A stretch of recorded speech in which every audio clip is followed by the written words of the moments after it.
but someone knows something, yet everyone plays ball. I say we round them all up. Let's brain fingerprint them all. Hello everybody, how are you today? You are tuned in to Errol on Making a Murderer on YouTube. I go over Stephen Avery and Brendan Dassey's cases. I also go over other cases as time goes by. I go over the documents, the pictures, videos, anything really case related for that matter. And I have many other videos that you can check out, just like the one you're about to see. Hello everybody, how you doing today? We're here today talking a little bit more about the bones. Now, a lot of you may know I have an issue with the bones. Huge issues with the bones.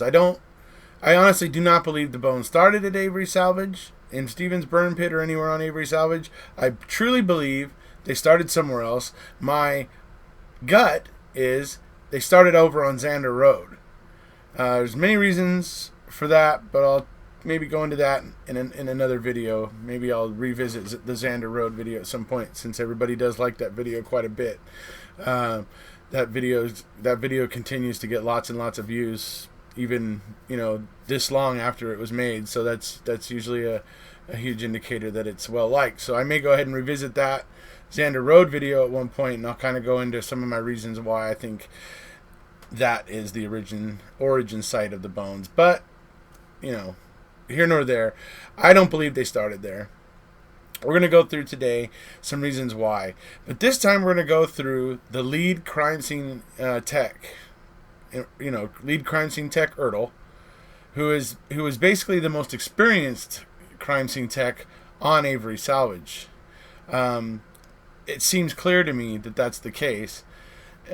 Because when Tom Fassbender goes asking why pictures weren't taken, he doesn't go to the Wisconsin Crime Lab asking them. He doesn't go to Calumet and Manitowoc County Sheriff's Departments like photographers or whatever.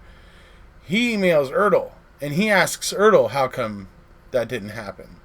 So that leads me to believe that even in the minds of the investigators, Ertl was the lead guy.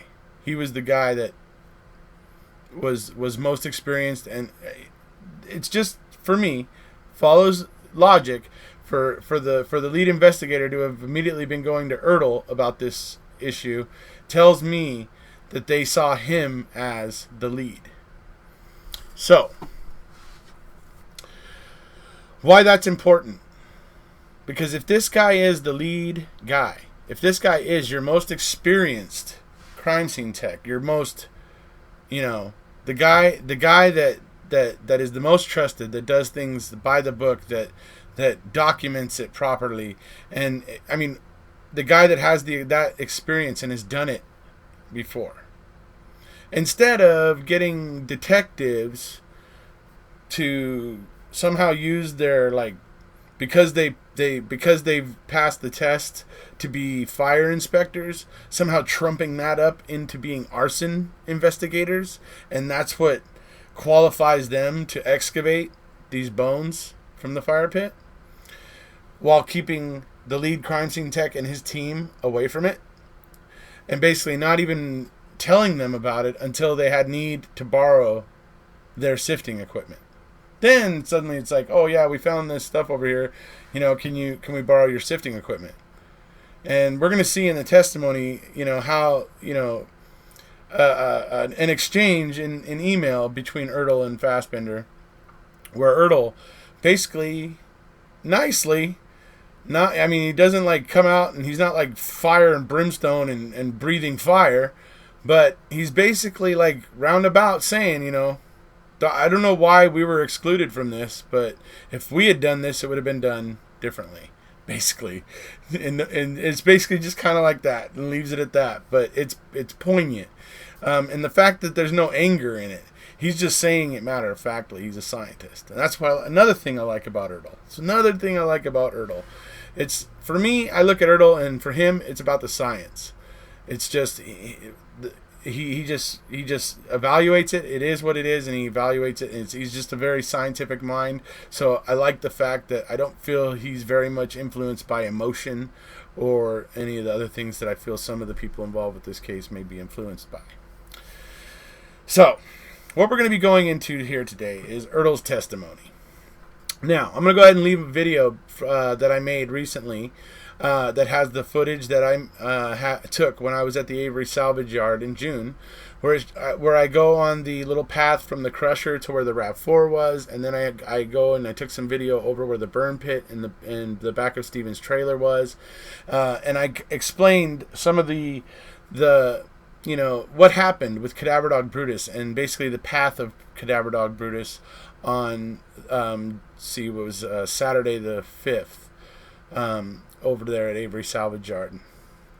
That's basically the day they found the RAV4, for those who maybe didn't put that together. So that was that day. So the odd thing is that they knew rain and they knew weather was coming in. And instead of continuing to use Cadaver Dog Brutus when Brutus would be at the most effectiveness, when her because Cadaver Dog Brutus is a her, when her effectiveness was at its peak was when it was like clear, nice conditions, sunny. That's when it. So what happens is during those conditions they bring Brutus over by the RAV4 and stuff. Well, bring Brutus over by the crusher where they hoped and expected to hopefully get hits. Because they thought that Steven would have crushed her up in there. So they were figuring Cadaver Dog Brutus might hit there, but didn't. Cadaver Dog Brutus ended up leading them up to where the RAV4 was, essentially. So then at that point, instead of taking Cadaver Dog Brutus over to the trailer and all that stuff right then, they send Cadaver Dog Brutus back to the entrance of Avery Salvage for about 3 or 4 hours until the weather rolls in. Now, Cadaver Dog Brutus's effectiveness has been cut down greatly. Not saying that Cadaver Dog Brutus is still useless or anything, but it's just that the effectiveness gets cut seriously when the sleety rain and that sort of stuff starts to fall. So then at that point, when that starts to happen, that's when they start to bring Cadaver Dog Brutus over to the trailer and that sort of stuff. So it's really, really bizarre. But I'll leave the link to that video that goes into all of those things, and it goes into the testimony of Brutus's handler at trial and stuff like that, so you guys can kind of see the fishiness around that day. What we're talking about here is the day the bones were found and collected, which is on the 8th. And this is our lead crime scene tech and his team who are basically being excluded from what is probably the most important piece of evidence, and collecting it properly should have been a huge priority. Should have been a huge priority. And the fact that Ertl and his team didn't even know about it, and it's even funnier that after being kind of omitted from it, they're the ones that get asked about why pictures weren't taken. I mean, come on. Are you kidding? Really? To which Ertl gives the answer, we don't take pictures of crime scenes that have been obviously tampered with. Because they had obviously tampered with it before they ever called their lead crime scene tech. This is how the issues go with the bones. This is just the next issue. Lead crime scene tech Ertl, and you're gonna see how he basically illustrates that they weren't like barred, but they were not called or made aware of any of this stuff going on until well after it was tampered with and altered. So we'll go ahead and get into his testimony. Okay, everybody, we're talking about the bones today here. This is lead crime scene tech Ertl's testimony. He's being cross-examined by Jerry Buting. And they're basically talking about burn barrels and the burn pits and things and photographs. And so we're going to kind of go through it here. So Jerry Buting asks, all right, this 5th barrel that you examined was on the morning of Tuesday, November 8th, correct? Correct, is Ertl's answer. Jerry asks, and the photograph, I think it's still in front of you that you discussed before. That's a photograph you took before searching it. He answers, no, we didn't take that photograph. Jerry, who took that photograph? Do you know? Ertl says he doesn't know. Jerry says, did you take photographs of it before you started searching? He answers, no. Jerry asks, why not? He answers, because it had been removed from where it had been. It had been transported.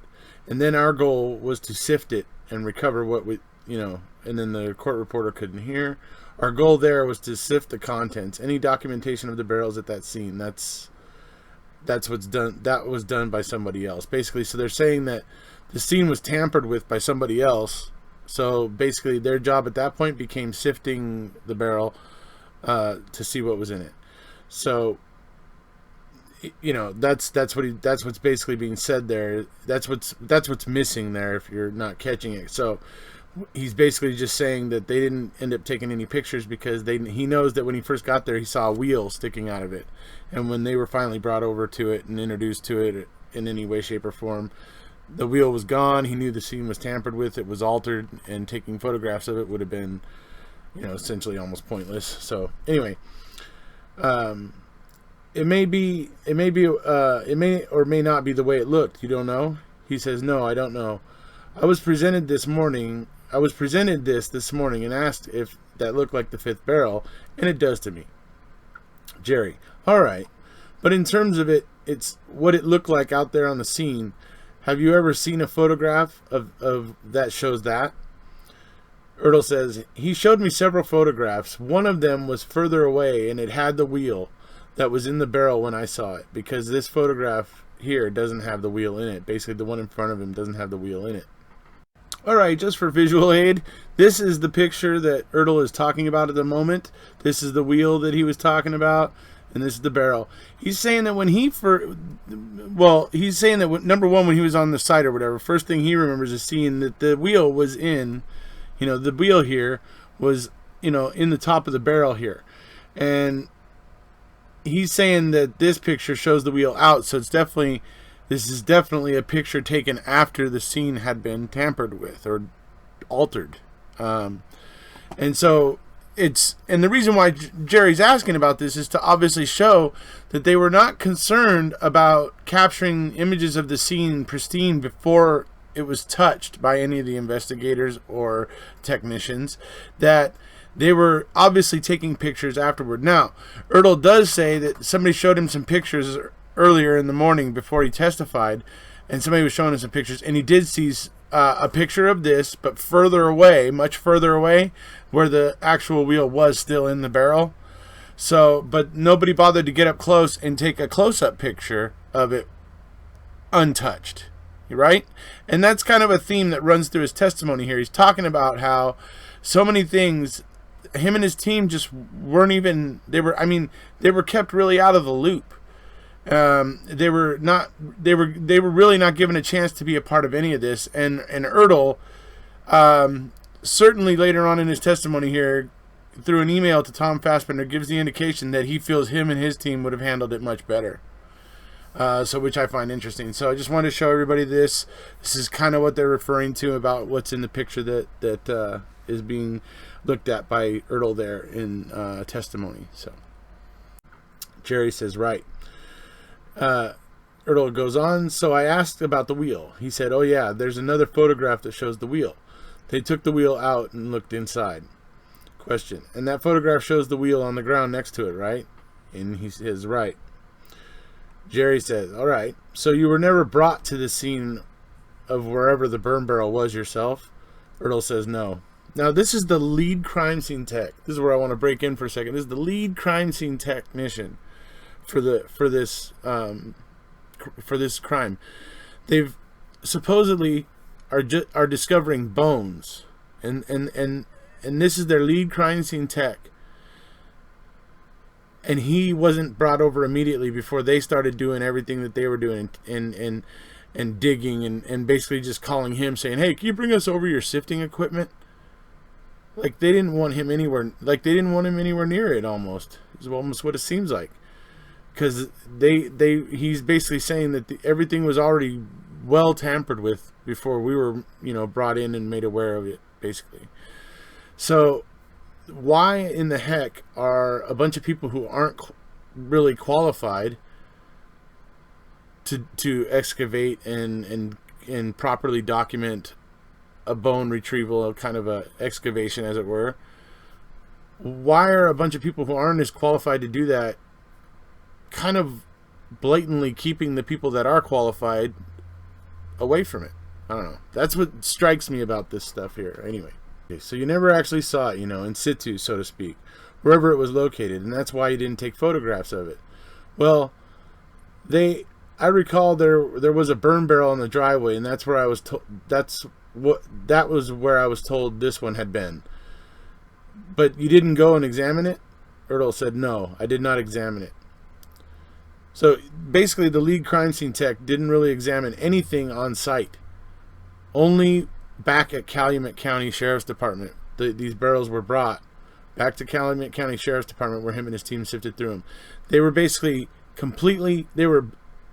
not part of in any way of the retrieval, other than they brought their sifting equipment for the guys not really qualified to do the job. I mean, a little strange to me, really. The one thing you say that you do is scene photography, right? Ertl says yes. And generally, that's supposed to be one of the first things that's done at a scene before anybody starts searching, right? Right, Ertl says. So, for instance, had you been asked to go into Mr. Avery's residence on the night of November 5th, very first thing you would have done before anybody looks anywhere and takes it is to take the photographs, right? Ertl says correct. And had you been asked to go into Mr. Avery's garage first, the very first thing you would have done would be to take photographs showing exactly what it looked like, right? Correct, Ertl says. Before there's any kind of markings or chalk circles or anything like that, right? Sure, Ertl says. You want to get a nice, good photograph that really captures everything that's in there, all the junk that you mentioned. Answer, yes. And the location of all the items, right? Correct. And only then, after you've photographed and documented the scene, do you start moving things around, collecting, whatever. Correct, Ertl says. Because once you do that, you have altered the scene. That's correct, Ertl says. And when you were called out to this burn area behind the garage, you didn't take any photographs then either, did you? And that's because the scene had been altered before you arrived, isn't that right? Ertl says yes. And in fact, you expressed concern at one point to the investigators in this case that you had been unable to make a more thorough record because you were not used for the complete scene processing, isn't that right? Attorney Fallon, objection to the term concern. It's speculation. Attorney Buting, all right. We'll get more specific then. The court, all right. Jerry, Mr. Ertl, showing you exhibit number 160. Can you identify that, please? Answer, it's an email to and from Tom Fassbender and myself. He emailed me and I replied to him. All right. And in this email, I don't know that we need to put it up on the Elmo. You're explaining why you did not take photographs of either the burn pit area or the license plate vehicle was. Is that right? Correct.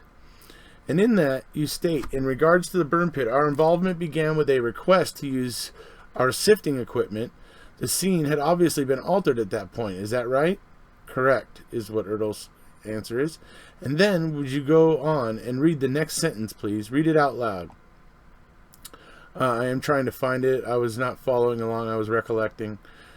Second paragraph on the top there. Had we been working on any of these scenes from start to finish, there would likely have been more thorough photo records done by us. However, under the circumstances, we merely were able to provide technical assistance rather than complete scene processing. Okay, so more typically, if you are called out to a scene to process potential evidence, you are able to do so from start to finish, right? I would say the majority of cases when we arrive at the scene, we are given over control and we take the lead. Okay, and process it according to the way we would normally process. Okay, and Mr. Fassbender didn't let you do that in this case, did he? Answer, in this case, I don't believe that would have been possible due to the size of the scene. Sure, but because of the 40 acres or whatever, yes. But with regard to this, Mr. Avery's residence, Mr. Fassbender didn't let you do that, right? He didn't request that we do that. By the time you went to Mr. Avery's residence, it was clear someone else had already been through it, right? Yes. And with regard to Mr. Avery's garage or detached garage next to his residence, Mr. Fassbender didn't allow you to complete a scene, to do that complete scene processing there either, did he? Objection to the use of didn't allow. The question is, it's improper as to Attorney Beauty, I will rephrase. The court, thank you. He didn't ask you to do that. He did not. Okay. Likewise, no. Yeah, and likewise, with this burn area, by the time you arrived, it was impossible for you to do a complete scene processing because someone else had been altering it, right? Correct. So, that's where, now, keep in mind, it's not like qualified forensic technicians and stuff collecting the bones or whatever. It's like Mark Wiegert and a bunch of people like trumping up their like, fireman like qualification training or registration or whatever it is. They're because whatever they've taken the tests and passed all the courses or whatever to be like fire inspectors or something like that. So they somehow like use that to make themselves arson experts or whatever, and that's why they go ahead and start digging up that scene. I'm not convinced. I would have much rather seen Ertl because I think Ertl's honest. And I think that's probably why they didn't want him there for the most important thing that happened at Avery Salvage after following November 1st. You know what I mean? Probably the most important thing. And they're not calling for him. They don't see bones and go, oh, shoot, we need to get our crime scene techs here now. This is the most important thing, right? Wouldn't you think that? No, they immediately think they need to start altering it and quickly collecting it themselves with seemingly less qualifications, in my opinion. But I don't know. The whole thing is that Ertl strikes me as an honest guy who's a straight shooter, and like we see with the coroner, the Manitowoc County Sheriff's Department coroner, who gets like denied, who gets turned away when she shows up at the scene. I mean, we know that she was basically known that in the Manitowoc County Sheriff's Department, she was not really well liked because they didn't feel like she was willing to play ball. And the fact of the matter is why would you want to turn somebody with an experienced eye away? I mean, what is it going to hurt? I don't understand them. What's it going to hurt if you let that person in and look around? Because I mean, they're a trained eye, right? They've seen a lot of, particularly a coroner, a lot of dead bodies, a lot of, I'm sure they've gone out to a lot of scenes where these bodies were found to try to learn more and stuff like that. I mean, I'm sure they've seen stuff, So, anyways, point is, it makes no sense to turn experience away, and it makes no sense to me to not utilize your, lead crime scene tech and his team for the most important evidence collection probably that happened on Avery Salvage. Just seems very strange. Plus the fact that it's being found so late, and Bear, the dog, is being used as the excuse for it. Just, that's things that strike me about it. All right, so to sum up, here's my issue. There's so many weird things going on in the first place in regard to the bones. The whole stuff with Cadaver Dog Brutus. Check the link below to watch that video. Then you got this stuff with Ertl and his crime scene tech team, and why they were not involved in what would be really the most important evidence collection in the Teresa Halbach murder case. And they didn't even know about it until long after the scene was already being dug up and severely tampered or altered. It's bizarre to me. Why would you not have your most experienced tech and his team on that?